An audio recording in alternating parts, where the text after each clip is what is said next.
These are the old salt pans at Prestwick, an area known as Maryburgh. Dating from 1765, they were built by Richard Oswald of Auchencruive.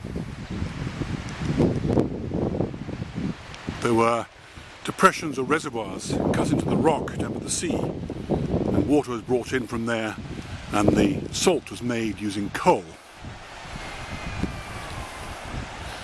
The river air dilutes the seawater here, so the strength wasn't what it might be, which made the production of salt more expensive than it would otherwise have been so. There was also a great problem of bringing coal here. The expense of transporting it from the coal mines made it difficult to get a decent profit.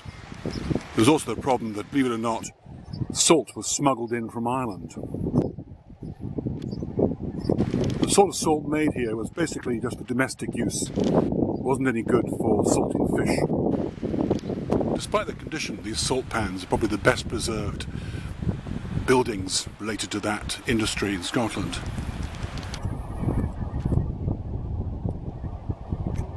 They probably ceased use between 1831 and 1841. The production of salt was a tricky matter. At one time they had 2 master salters here and a blower man. The upper floors here were for accommodation. The bottom floors are where the furnaces were and where the salt itself was produced.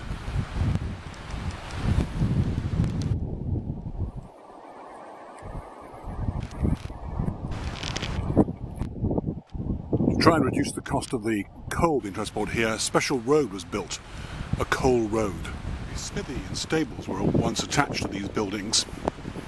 This area of land here, about 9 acres, was purchased by Richard Oswald. It was known as the Clack. It now lies on the property of a golf course. There have been various attempts to try and purchase the buildings and preserve them. There were various other salt pans along the coast. Saltcoats perhaps is the most famous, but the Craigie estate also had a number. And after Craigie estate was sold, the Craigie estate and the Maryburgh Saltpans here were combined for a while.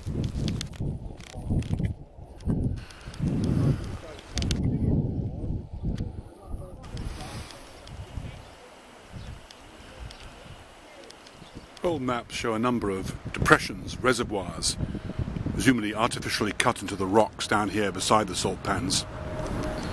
They've not been used since at least the mid-1830s, so there's very few signs of them left.